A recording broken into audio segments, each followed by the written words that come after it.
Hello everyone, কেমন আছো? আশা করি সবাই ভালো আছো আর আমিও ভালো আছি। আজ ছিল 12ই জুন। 12ই জুন ছিল আমার ব্রাইড সাজানো।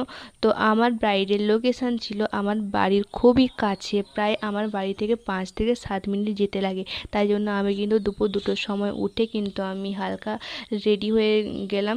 তো রেডি হয়ে যাওয়ার পর আমাকে কেমন লাগছে কিন্তু অবশ্যই জানাতে একদম ভুলো না। তো আর যেহেতু আজ ছিল আমার ব্রাইড সাজানো, তাই জন্য আগে থেকে কিন্তু আমি সব কিন্তু আমার মেকআপের জিনিস, লাইট, যা যা লাগে সব কিছু কিন্তু আমি সব কিছু নিয়ে নিয়েছি।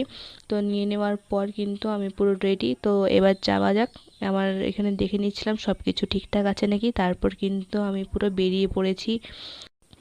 প্রাকৃতিক সৌন্দর্য উপভোগ করতে করতে আমি চলে যাচ্ছিলাম আমার ব্রাইডের বাড়ি। তো যেহেতু আমার ব্রাইডের বাড়ি আমার বাড়ি থেকে খুব একটা দূরে ছিল না, তাও একটা সমস্যা হলো যে আমি ব্রাইডের বাড়ি কিন্তু প্রপার বাড়িটা জানি না। তো বাড়িটা খুঁজতে গিয়ে কিন্তু আমাদের রাস্তা ভুল হয়েছে, আর ব্রাইড সাজাতে যাব আর রাস্তা ভুল করব না সে তো হতেই পারে না। তাই জন্য প্রথমে উল্টো রাস্তায় চলে গেছিলাম, তারপর মোটামুটি লোককে জিজ্ঞাসা করার পর কিন্তু প্রপার লোকেশানটা গিয়ে আমি কিন্তু বাড়িটা খুঁজে পেয়ে গেছি। তো সেখানে যাওয়ার পর সত্যি কথা বলতে এরকম প্রাকৃতিক সৌন্দর্য উপভোগ করতে করতে যেতে কারই না ভালো লাগে। আর কার কার গ্রামে বাড়ি, কে কোথা থেকে ভিডিওটা দেখছো অবশ্যই কিন্তু কমেন্টে জানাতে একদম ভুলবে না।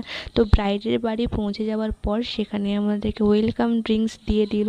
তো তারপর আমাকে, যেহেতু ব্রাইড আগে থেকেই বলেছিল যে পান পাতার উপর কলকা করতে, তাই জন্য আমাকে পান পাতা দিয়ে দিয়েছে। তো পান পাতার উপর আমি কলকা করতে বসে পড়েছি। তো তখনও কিন্তু ব্রাইডের গায়ে হলুদ হয়নি, তো আমি যাওয়ার পরে গায়ে হলুদ হয়েছে, কিন্তু খুব তাড়াতাড়ি রিচুয়ালসগুলো কমপ্লিট হয়ে গেছে। তো এই হলো আমার ব্রাইড সুদক্ষিণা। ভারী একটা মিষ্টি মেয়ে, তো স্কিন দেখে বুঝতে পারছো যে এটা একটা মিডিয়াম টু ডার্ক স্কিন টোনের উপর মেকআপটা হবে।